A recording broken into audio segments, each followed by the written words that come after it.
Alors ce qui était super dans cette soirée, c'était d'avoir des échanges entre nous, artistes, poètes et scientifiques.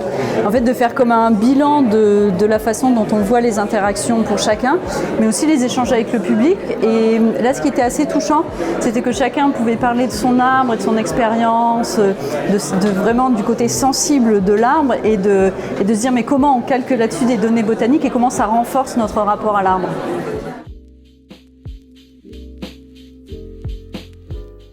Déjà, c'était la première fois que je venais à la maison pour tous et pour toutes Frédéric Chopin, donc c'est hyper cool parce que j'habite pas loin.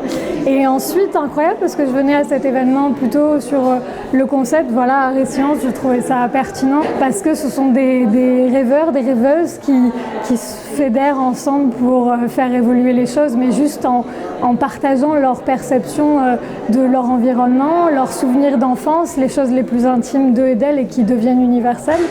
Mais ce qui était beau, c'est que le lien entre donc, ces différents intervenants et intervenantes, c'était vraiment la recherche du vivant. La recherche du vivant jusqu'à la recherche du vivant dans la technologie. Donc il y a quelque chose de terriblement...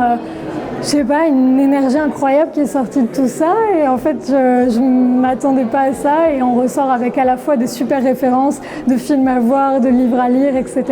À la fois plein d'artistes qui ont été cités et à la fois des initiatives concrètes, voilà, comme le projet pour la forêt de Francis Allais pour la forêt primaire et d'autres projets. On voit que même avec le collectif Lab, ils œuvrent en fait au quotidien à rendre compte de cette nature, de ces liens, de ce végétal qui vit aussi en nous, avec nous et pour nous, et que nous vivons aussi pour ce végétal, donc je sais pas, je trouvais ça vraiment puissant, hyper puissant.